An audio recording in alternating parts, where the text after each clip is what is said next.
Welcome to my channel. কেমন আছো বন্ধুরা? আশা করি সবাই খুব ভালো আছো। আমিও কিন্তু বেশ ভালো আছি। আজকে দেখো সানডে মানেই কিন্তু অনেক কিছু রান্না, কিন্তু আজকে তেমন কিছু রান্না করিনি। এখানে চিংড়ি করেছিলাম দই দিয়ে, আর চিকেন করেছিলাম, আর কিছুটা দই বেঁচে গেছিলো। তো ভাবলাম পুজো যখন এসে গেছে তো চলো চুলটার একটু ব্যবস্থা করা যাক।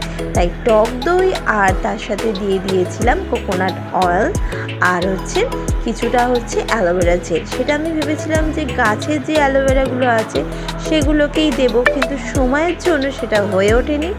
আর পতঞ্জলির একটা অ্যালোভেরা জেল ছিল আমার কাছে খানিকটা শেষের দিকে, তো সেটাই আমি ইউজ করেছি এখানে। এটা কিন্তু প্রচণ্ডভাবে ভালো। আর যাদের হেয়ারে একটু শাইনিং নেই, খুব রাফড হয়ে গেছে, তারা কিন্তু এটা সপ্তাহে 2 দিন ইউজ করতেই পারো। যাদের প্রচণ্ড রাফ হয়েছে তারা সপ্তাহে 2 দিন করো, আর যাদের কম রাফ হয়েছে তারা সপ্তাহে 1 দিন ইউজ করতে পারো। আগে প্রচুরভাবে যত্ন নিতাম, এই জন্য হেয়ারটাও খুব গ্লজি ছিল আর খুব বাউন্সি ছিল। এখন তেমনভাবে সংসারের চাপে করতে পারি না। আজকে ভাবলাম পুজোর আগে একটুখানি করে নিই। দেখো এখানে আমি মাথায় লাগিয়ে নিচ্ছি, আর ব্রাশের সাহায্যে আমি এটা কিন্তু যতটা পেরেছি মাথায় কভার করার চেষ্টা করেছি। আমার নেমোটা একটু অল্প হয়ে গেছিলো, আর একটু লাগতো।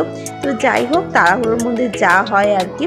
তো তোমরাও কিন্তু চটপট এরকম ছোটো ছোটো টিপস কিন্তু বাড়িতে ঘরোয়া পদ্ধতিতে করে নিতেই পারো। তো আজকের এই ভিডিওটা ভালো লাগলে অবশ্যই বন্ধুটাকে একটি লাইক করো, আর পাশে থেকো, আর সবাই জমিয়ে শপিং করো, পুজোটা ভালো কাটিও।